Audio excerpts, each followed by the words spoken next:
Welcome to the Nerd Review. This is a show where we talk about movies, TV shows, video games, books, and comic books. This is episode 9, and today we're talking about The Day After Tomorrow.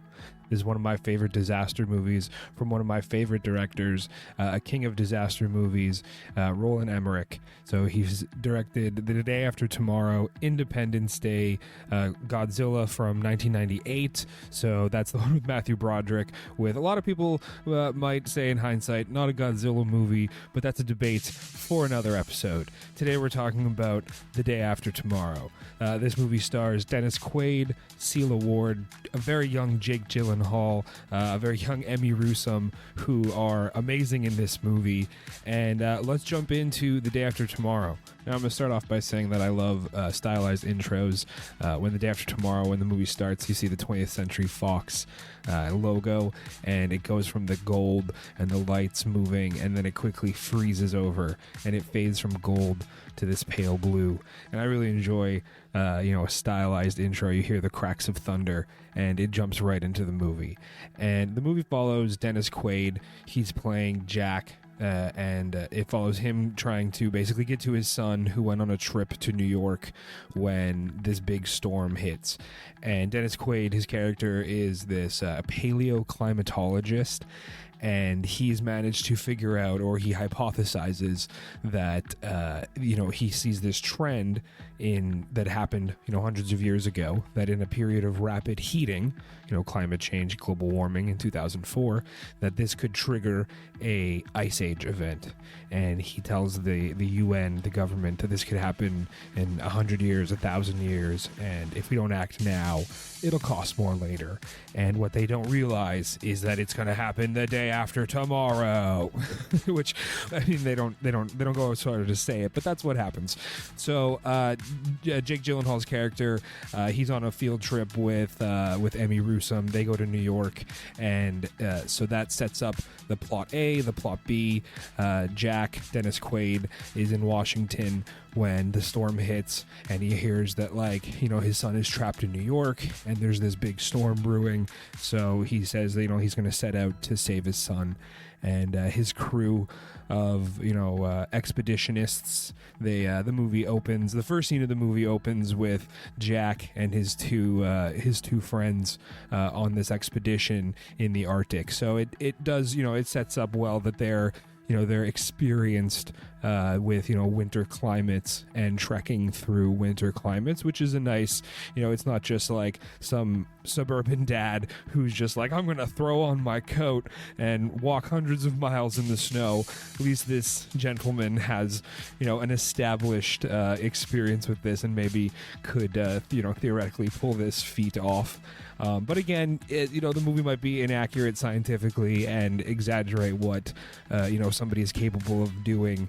But as I said in the disaster movie episode, that this is the science of the movie. So if it's not 100% accurate that what was the cold in this movie, it's set up that the storm is so big, it's basically like a hurricane over land, and it's pulling atmospheric cold from like one of the upper atmospheres, so like space cold, right? And it's pulling it down, and it's like negative 150 degrees, and the effect is that like the fuel lines start to freeze, and the ice crawls up the walls and around the outside of the object, and then it penetrates further and further in, and then if somebody that goes outside, they just like freeze like T-1000 style in liquid nitrogen. And of course, on the IMDb page, on the goofs or the trivia page, it says, well, that's not very scientifically accurate. And it's like, we know, it's just entertaining. And truth be told, according to the behind the scenes documentary, that was something that was insisted on by the studio. They wanted to have a big bad that would be like terrorizing the main characters, kind of like chasing them down the hallway, and that's what they decided would be the cold, like they have to run away from the cold, huddle around the fire. So studio decision, not the director's decision. So it's a great movie. So let's continue on now. So the plot basically consists of Denis Quaid setting out to reach his son. There's a good amount of setup, character development that just follows Denis Quaid. You know, he's a bit estranged from his family. His wife is being played by Celia Ward. You know, they look at some photos that she has in her office or at home, and he doesn't remember that trip, and she mentions that, you know, like, oh, you had to work during that trip, and then he's like, I'm going to bring him home, and she's like, you bring our boy home. And it's you know, it's good character development. It's something that I really appreciate in a movie. There should be a few minutes to that was my phone going off. There should be a few moments of you know, emotion, you know, emotional stakes, you know, develop the characters that you know, maybe they're, you know, estranged parents, but they still care about each other and they care about their son. So this is like bringing them closer together. And, you know, she recognizes that he's risking his life. You know, he's putting his life on the line, and he's also capable of potentially reaching their son and saving him. So it's something I appreciate in the writing and the direction of the movie. Rolland Emmerich did a really great job capturing that emotion and putting it on screen. And you know, they continue on this trek from Washington, D.C. all the way to New York. And again, I'm just going to lament on the haters of these movies. You know, the people that write the goofs and, you know, the trivia on IMDb. It's astounding that they'll take the time to write out something that they gripe about with the movie, but they don't even get it accurate. So one of the things they wrote was that it would take you know, days for them to walk from Washington, D.C. all the way to New York. And yes, that is true. It would take them a very long time, except that in the movie it is clearly depicted and stated that they drove all the way north of Philadelphia. So from like outside of Philadelphia to New York, the approximate is like just over a day and a half, and they clearly depicted that they took 2 full days. They had 2 rests, and like they're camping out in the big, like, the orange you know, Arctic expedition tent, and then they continued the next day. And like the storm even like clears up on the last day, so arguably that last day of trekking will be a lot less intensive because the storm's over. So it's just like, if you're gonna gripe about a movie and you're gonna hate on a movie, at least get your gripes in order. You know, I can gripe about a movie that I like or a movie that I don't like, but I'm gonna get it accurate. Like, I'm not gonna, it's not inaccurate griping. Another one was just a weird, you know, somebody did all the math for how big the tidal wave is in one of the scenes. They have the depiction of like New York getting hit by a big tidal wave, you know, which is when like they're all so worried about Sam and, you know, his classmates, because like this tidal wave like wipes out New York. And they did the math to like, it's very accurate. They did like, oh, the top of the wave hit the pedestal of the Statue of Liberty, and, you know, the Statue of Liberty is this high and the island is this high, so the wave was this high. And there's a lot of math, you know, they did all the calculations, except that if you watch the movie, the top of the wave hits nearly the top of the Statue of Liberty, not the bottom of the Statue of Liberty. So that was like, why would you do all that math again? You're taking all this time out for doing something, but you clearly you didn't even pay attention to the movie. The wave would have been like 100 feet higher than their all these close calculations that they took the time to do, but they didn't take the time to watch the movie properly. That's just it amuses me. Honestly, I find it amusing. You know, if I take the time to do this podcast, I'm going to watch the movie a few times and take, you know, accurate notes. And these people went, you know, above and beyond and are doing like math calculations on, you know, interesting parts of the movie, but they're not even accurate. So the plot continues. Jake Gyllenhaal is huddling down in the New York Library. That's where they happen to be crossing, and to get out of the wave. To get out of the way of the wave, they went in there and they went up, you know, the stairs and to the top floor.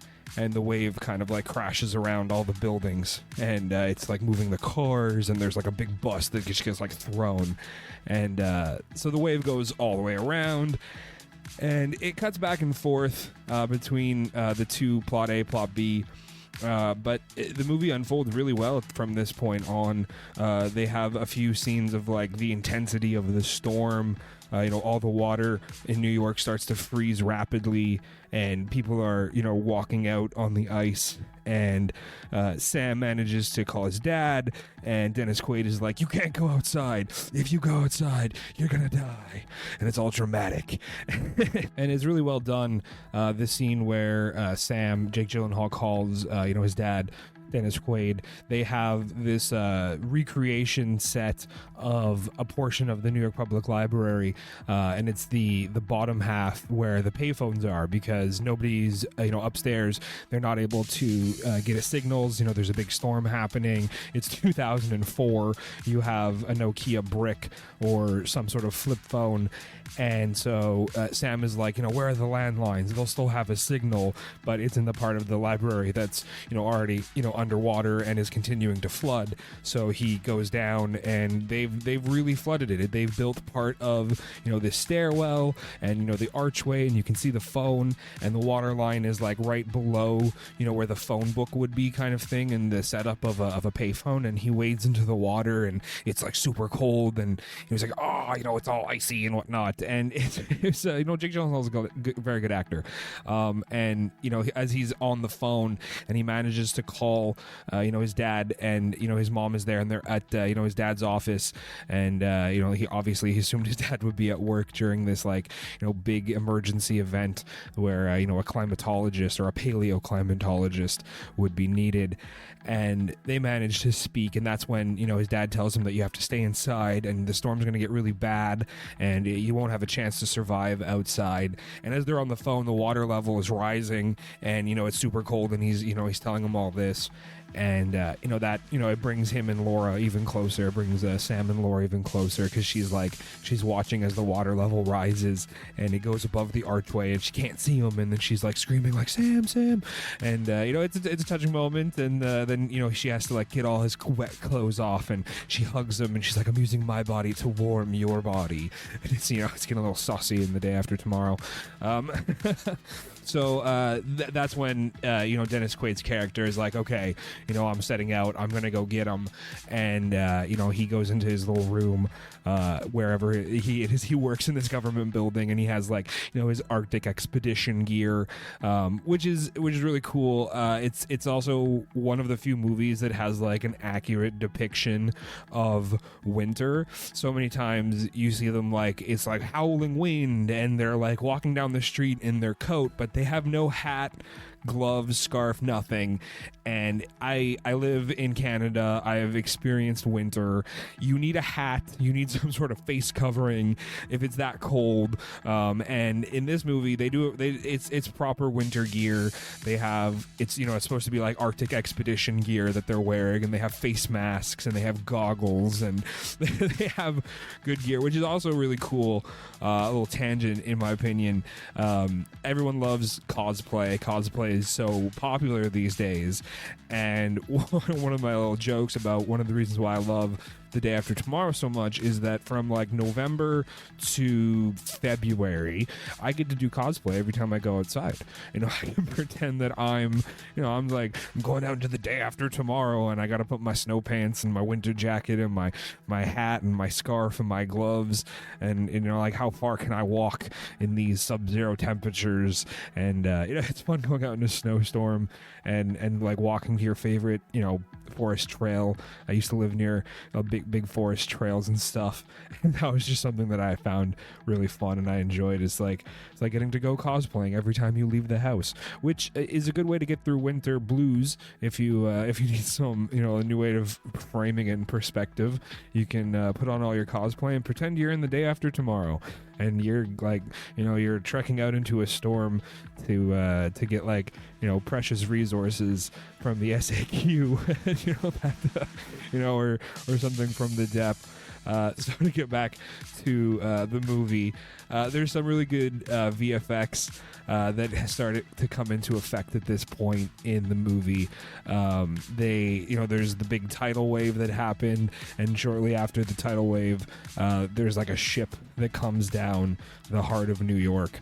Well, not the heart of New York. It comes down one of the streets, and they all stand like on the balcony on the second or third floor of the library, and like the whole first area is all frozen. Well, it's all like there's like icy water down there, and you see this like big cargo ship just like float down one of the streets of New York, and it's so well done, and it's all quiet, and you just hear like the ominous like screeching of metal as it like goes and hits like cars and scrapes the sides of the buildings, and it's very well done. The special effects in the movie are a blend of some practical, and then you have your CGI, but it's still a really good blend. So like in the foreground you have real cars in a recreation street of New York that they've built a water tank around, and it's actually flooding, and you have the actors jumping over cars and running over the trunk and stuff, and then you have real water, and then in the background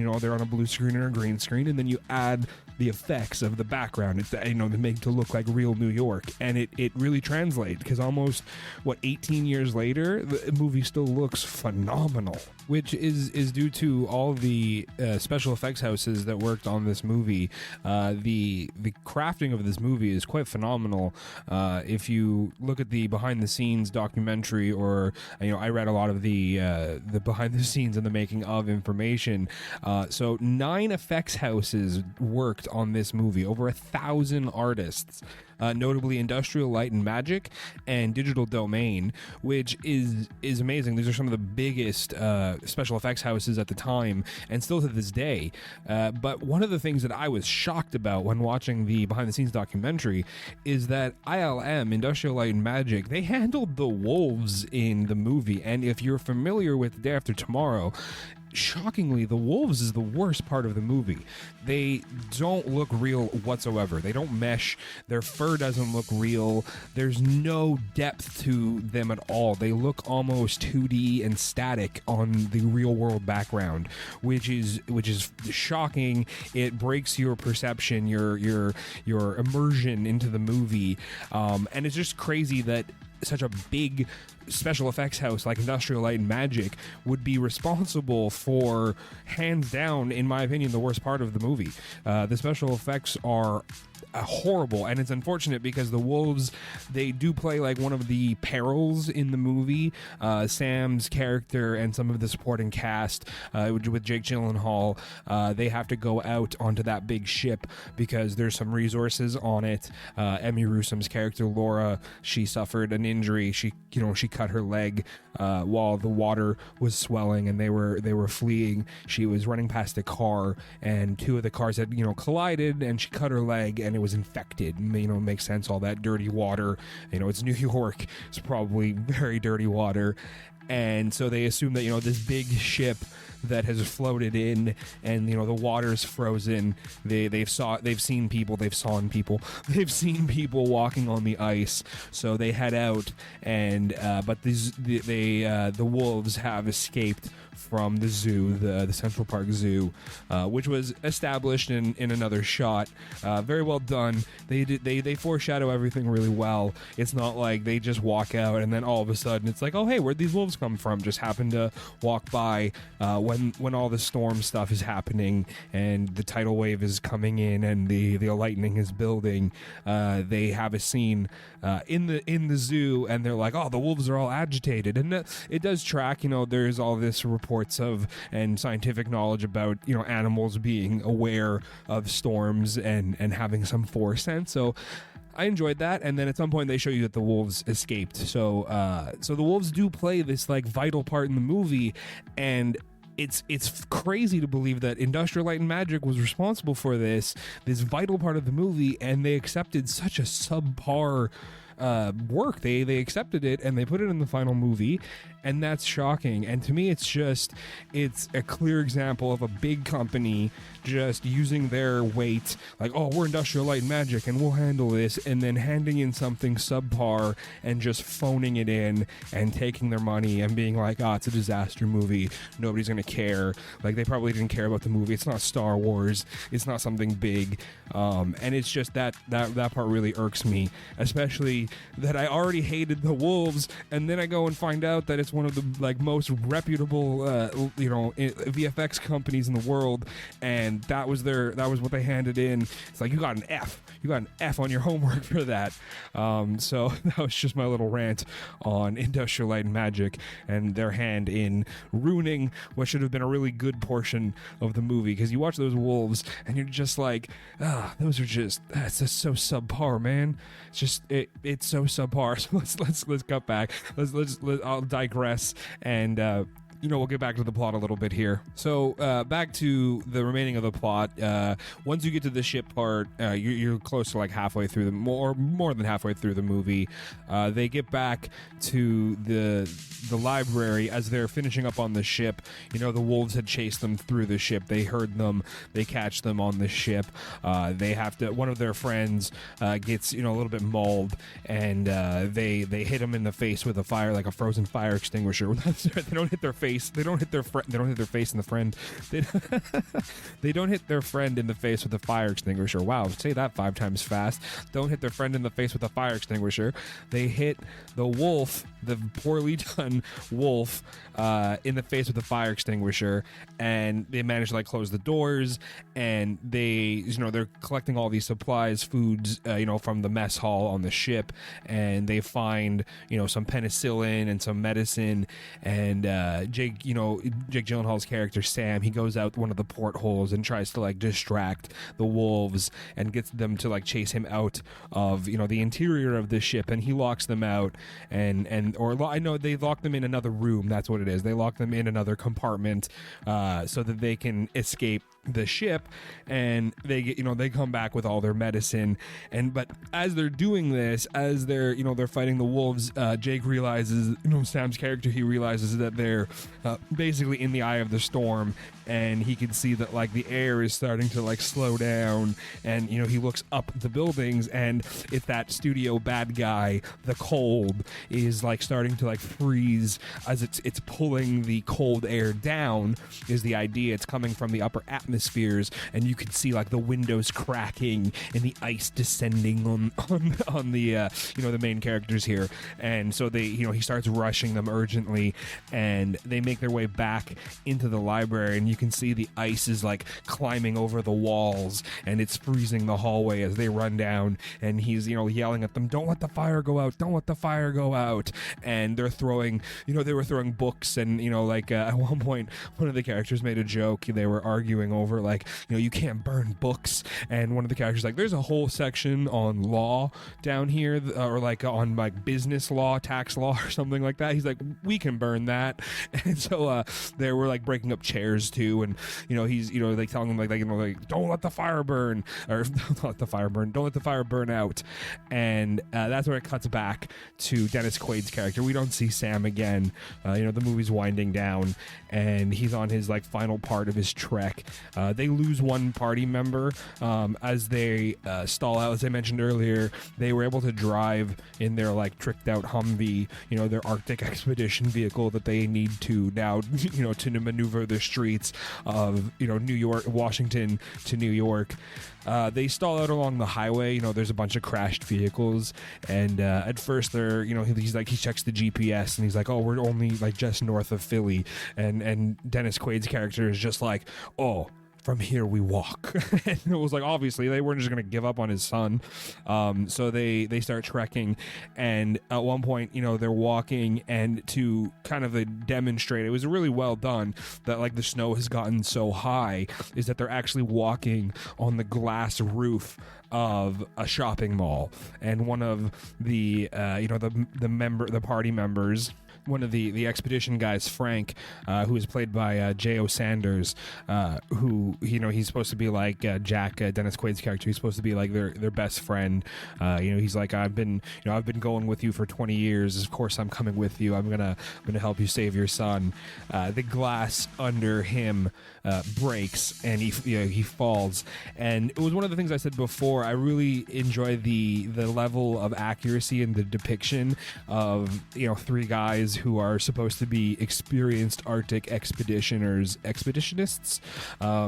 They have a rope tied to all three of them.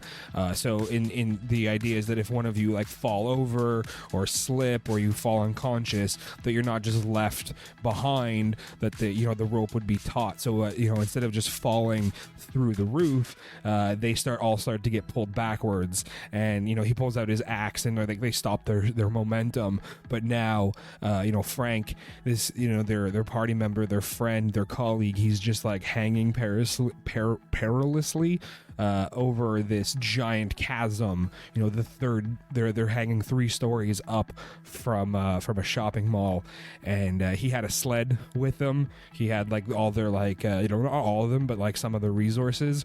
And so he cuts the slack, and he has like a knife.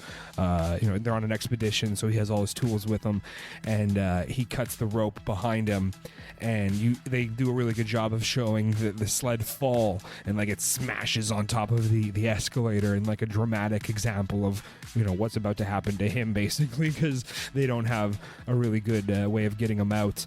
And the other guy on the expedition with Jack, their younger colleague, who was he was in training, Jason, played by Dash Mihawk. I don't know how to pronounce that last name. Very good actor, very good character. He's trying to like get a grip, on the big broken window so that he can brace the guy's weight. But the window that he's lying, on his stomach, it starts to crack now, and the stakes are getting higher. They're all gonna die, and Frank realizes this, and he wants them to survive, and he wants them to continue, and he brings the knife up to the rope that's supporting him, and they're yelling at him, don't do it, and he cuts it, and you hear like the rope, the snap, and you hear the impact, but they don't show it to you. It's a PG-13 PG movie in Quebec, so they don't want you to see the poor demise of Frank, and it cuts from there to Dennis or Jack and this other gentleman, Jason, on their expedition, and now they're in their little tent, and they're gonna have dinner, and they open their pack, and they've packed like 3 sets of everything, and they kind of have like a moment, like, oh, Frank's not with us anymore. And it goes to the character development that people, is not just the background characters that pass away, that there was stakes and characters lost along the way, and it was a really good scene in the movie. I liked the shopping mall scene. It was really well done. It also demonstrates that like that's how much snow has fallen, that like there was 3 stories of like frozen snow, like the entire, like from Philadelphia to New York, you're walking on like 30 feet of snow. So like imagine all the houses and all the people who are like just like literally buried in snow right now, hunkering down, trying to survive. And these 3 guys are just like out there completely insane, walking through the storm, trying to reach New York to save his son and some classmates. So like the stakes are high, and from there the movie really wraps up. They are like right outside of New York by the next day. The storm has passed over them, so if they were in the eye of the storm at that point, the storm continues for the whole day. You saw them take a rest in their little tent, and they managed to make it to New York. And for a moment there's like they realize like they're supposed to be right on top of the library, and they're so they run around the other side, and they make it inside, and you can see the doors to where the center is, where the fireplace. They can smell smoke, obviously. You see like a little glow under the door, and when they push open, they break all the ice. You see all the characters are kind of lying there in front of the fire, and for a second it's like, oh no, did they all freeze to death? Are they all dead? And then you see them like they stir, and they wake up, and they look, and they're like, oh, who's that? And Jake Gyllenhaal, Sammy smells, and he's like, that's my dad. It's a good scene, and from there it's kind of like a closing ceremonies for the movie. You see like the American president, who the president actually in the movie didn't make it. His convoy got caught in the eye of the storm, and they froze and they went down. So it's the vice president who's now in charge, and that's the vice president who was like, we don't need to pay for this, or whatever. He was like, just against all the science, and he didn't believe that this would ever come to happen, and that like the economy was more important than the science and the environment. And obviously he just ate shit for that, and millions of people probably just died in his country that he is now the president of. And so he does his state of address, and he's like down in Mexico on foreign soil, which is part of the whole like, we're here coming to you from another country, and he tells them that like we're gonna come for you and save you. We're gonna come for you, like the survivors. He says that to the survivors, not like we're gonna come for you for freezing our country, like declaring war on Mother Nature or something. But no, he's talking to any survivors that are still out there. And so Jack managed to get to New York, and he has all his like satellite his Arctic expedition gear. So while everybody else just had their 2004 Nokia cell phones or whatnot, Jack is able to get a signal out on his satellite GPS device, and he contacts his friends in the government, and he's like, there's survivors, people have managed to survive up here in the north, as far north as New York, and so they're like, bring our people home. And the movie was filmed in Montreal, so shout out to Montreal.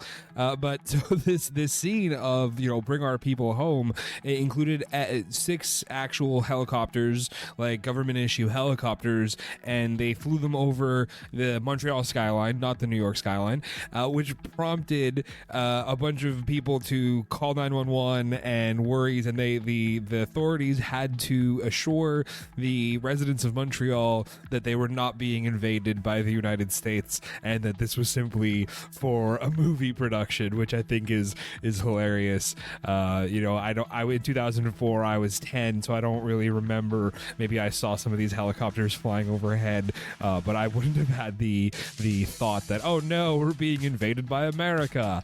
Very Red Dawn, I guess, if you were around when these movies came out, and you're just like walking around and you see like 6 or maybe 8, I don't remember how many it was, but all these like government issue helicopters, and I assume they were flying like decently low, like just above the however high up they had to be, but they're big too, right? So that's a very funny little trivia fact that's on the page. And it's a good scene, and the movie wraps up, we get a good credit roll, and I can't say enough about this movie. I really love The Day After Tomorrow. It's been 18 years since the release, and it still holds up, which is what I was saying is a combination of the real recreations of New York, using a water tank, having the actors run around sloshing around in the water, and then adding on the layer of special effects. And in the behind the scenes, it was at one point it was initially considered using miniatures, but because of how much was required, they actually used 13 blocks of LIDAR scanned 3D modeling of Manhattan, and then 50,000 scanned photographs to use the building texture. And due to the overall complexity, they had a super tight schedule for this, and it required 9 different special effects houses, like over 1,000 artists.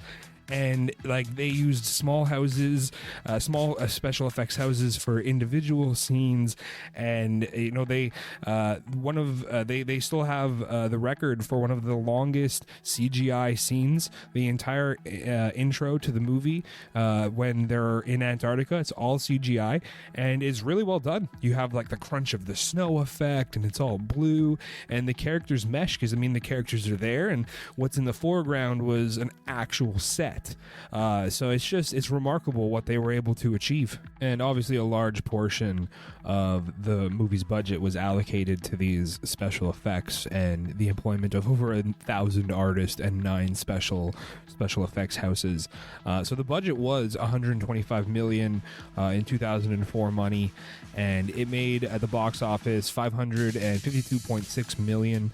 It was second in its opening weekend, second only to Shrek 2, which placed higher than it. It's an amazing movie. It went on to have a great run. A lot of the disaster film enthusiasts think it's still a great movie. So some interesting trivia that I scraped up while reading, all the different things about this movie during production. One of the things was that Emmy Rossum was not the first choice for the movie, and it was basically foregone that it was going to be Lindsay Lohan. She was going to play the character of Laura, but she had to step back and drop out due to scheduling conflicts, presumably for Mean Girls, which came out the same year as this movie. So if you look at the schedules, I assume that's what she was probably filming at the time. So Mean Girls is a great movie, and in my opinion, Lindsay Lohan in Mean Girls is a great movie, and I just don't see the character chemistry. Like, I don't see the chemistry being there between Lindsay Lohan and Jake Gyllenhaal. Part of the movie, some of the great scenes are between Laura and Jake. On the plane, she's sitting next to him, and there's some turbulence, and he's afraid of flying, and she holds his hand, and I try to picture Lindsay Lohan, and nothing to the chagrin of Lindsay Lohan. She's a great actress. I liked her. I liked her in Mean Girls. It's a great movie. It's a hilarious movie. But I just don't see her having the on-screen chemistry with Jake Gyllenhaal the way that Emmy Rossum did. And so interestingly enough, too, Emmy Rossum would get another role because Lindsay Lohan dropped out. It happened again in 2006 for Poseidon, another disaster film. We'll probably do an episode on that, the remake of Poseidon in 2006, and funnily enough, again, I have the same opinion of that movie. Emmy Rossum is amazing in Poseidon, and as I try to picture Lindsay Lohan in those scenes, replacing Emmy Rossum, and I'm just like, wow, that's a weird choice. I don't see her having the chemistry, the chops. I don't know what it is. I just don't see her in these type of roles. I think Emmy Rossum did an amazing job as Laura in The Day After Tomorrow, and she did an amazing, phenomenal job in Poseidon in 2006. So another casting trivia. Apparently at the time in 2004, there was a bit of controversy over who was cast for the vice president.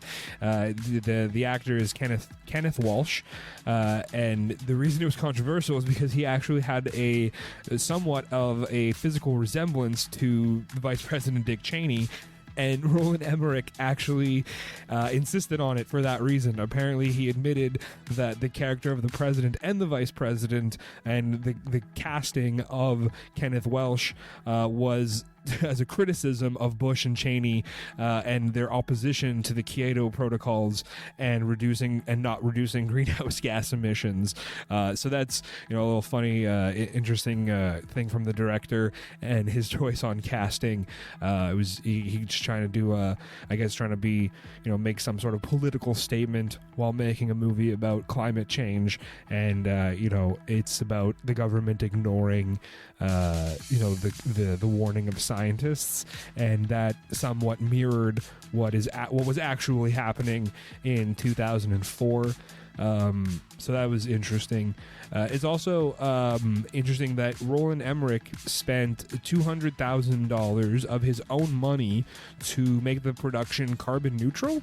According to the trivia fact, it's the first of its kind in Hollywood, and all carbon dioxide emitted by the production was offset by planting of trees and investments in renewable energy. So, say what you want about the movie being inaccurate or, a fluff piece or an action drama or whatever, criticism you have, but that's pretty cool. It's carbon neutral. They planted a bunch of trees and made some, good investments for the future. I think that's pretty interesting. Another interesting tidbit from the behind the scenes and from Rolland Emmerich himself. According to him, Emmy Rossum gave Jake Gyllenhaal, quote, a deep French kiss during their first read together. So I guess that explains why they had such good on-screen chemistry. I'm curious if Lindsay Lohan was as enamored with the young Jake Gyllenhaal as Emmy Rossum was. And it's an interesting layer, interesting fact about the actors, and maybe they're having fun. Speaking of interesting facts, according to that trivia, Jake Gyllenhaal actually peed in the water tank during the filming of the phone call that I was describing before. He really had to pee, and they were, he was on set and they were about to go film, and the whole tank, he's literally standing in a pool of water that's getting higher and higher, so I assume he can hear there was a sound of rushing water, and he's trying to act out his scenes. Though according to Joey, if you've ever seen Friends, the urgency to pee, the need to pee adds that level of urgency, and so maybe he was pulling a Joey, and that was his way of committing to the scene, and he just had to let it go and pee in the tank a little bit there, which is I think that's pretty funny. I think it's pretty funny.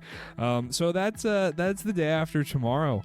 It was a great movie. There's so much fun to be had in a disaster movie, and especially one that's so well cast with great actors and has a great director like Rolland Emmerich. I mean, he not only did he direct, he wrote Independence Day, the original Independence Day, and the sequel. But some people didn't like the sequel. But I mean, it's arguably that the original Independence Day is one of the best disaster movies. With the destruction of the White House and all that stuff. So he knows what he's doing, and he's an amazing writer, an amazing director. He has a really unique vision on how it comes about, these destructions, the destruction, how it comes about, the destruction, and using models and miniatures and practical effects and layering the special effects. These are all decisions that are made that end up creating this final result that is this amazing movie that stands the test of time. It's been almost 18 years, almost 20 years since its release, and I watched this movie just a few times now, while taking my notes and preparing for this episode, and it's just still such a great film. Everything holds up. It's emotional. There's a little bit of levity, there's some jokes, it's all around. I give it 5 out of 5. Which might be a little, I might be a little biased. I'll admit it. I saw this movie 2004. I was 10 years old. I got to see it in theaters. The enjoyment, it's in my opinion, it's more than just, the movie itself. It's the company you had while watching the movie. It's the experience of sitting down and watching a movie. And sometimes, in my opinion, I'll tack on another star because, maybe the movie's 4 stars, but I had a really good time. So you earned that 5th star. And that's my opinion. And if you don't agree with it, that's your opinion, and that's totally fine. So this is where I'm going to end the episode. This has been episode 9 of the Nerd Review. This has been The Day After Tomorrow. I hope you've enjoyed this episode, and I look forward to the next episode, and I hope you look forward to the next episode. But until then, this has been The Nerd, and this is The Nerd signing off.